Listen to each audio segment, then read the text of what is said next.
நீங்கள் கேட்டுக்கொண்டு இருப்பது கனேடிய தமிழ். காட்டிலே அடுத்து வந்து காதிலே ஒலிக்க வருவது ஒரு கவிதை. இந்த கவிதை எழுதியவர் கவிஞர் தமிழினி. அந்த தமிழினிக்கு நன்றிகளை சொல்லிக்கொண்டு கவிக்குள் செல்கின்றேன். கவிதை புன்னகை.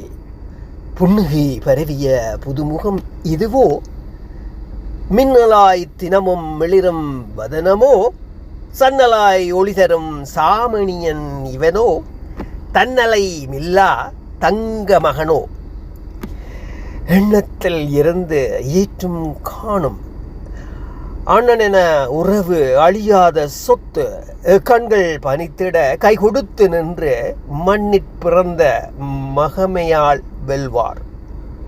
அதிலும் குரலை அழகாக மாற்றி எதிலும் சாதிக்கும் எண்ணம் திறமை பதித்திடும் மாற்றல் பலருக்கே ரசிக்க மதிபோல் வாழ்வில் மகிழ்வு காண்பார்.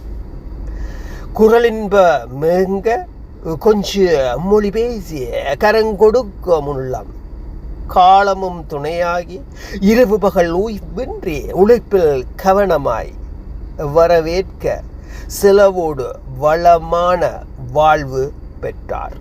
அற்புதம் தமிழினி உங்கள் கவி.